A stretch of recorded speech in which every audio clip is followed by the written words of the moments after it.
what's gone on and about McKenna and the whole. She had a Make-A-Wish trip scheduled to go at the end of August, and everything was completed. We were just waiting to get our flights booked, and we couldn't get those booked until her dad signed paperwork to allow us to go. And legally, we didn't need him to do that, but it's their policy that both parents have to sign up on the child. So we were waiting on him to do that, and he originally stated he would do that, and then decided not to. So the trip didn't go through, and I was forced to pull the Make-A-Wish trip because we couldn't go without that signature. So there was a point, I guess, in keeping it open when we would never be able to go through the organization without his signature.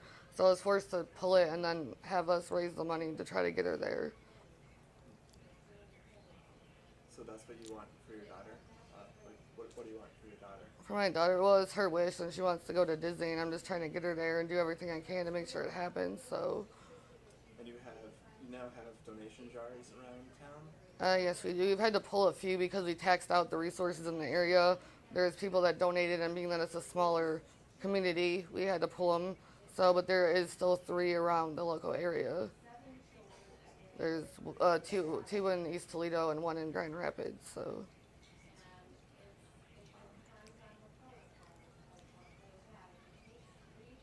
So why doesn't he want her to go?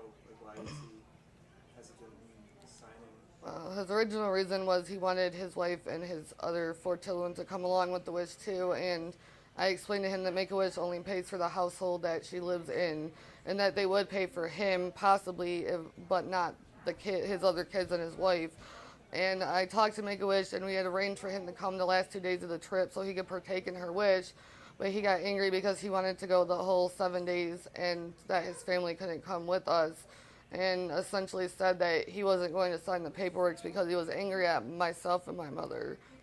So, and it wasn't in our control of who went and who didn't. So obviously Make-A-Wish was paying, so it was up to them who they would pay for. So I explained that to him, and then he said, well, I'm not signing to have her go. So.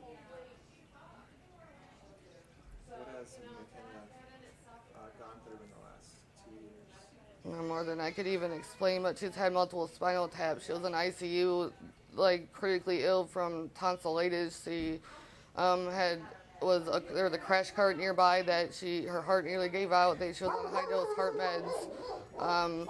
Lethargic, not waking up. She was at risk for cardiac arrest. There's been times that she's pulled her central line out of her chest, and there's been a clot that formed in there that could be dangerous if I didn't get it blocked, because the port was located right next to her heart.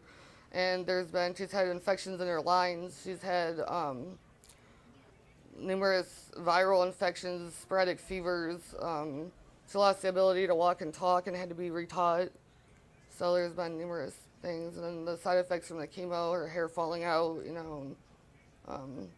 not sleeping well, not eating like she should. So there's some educational delays that were caused from it that we're trying to get her past now. So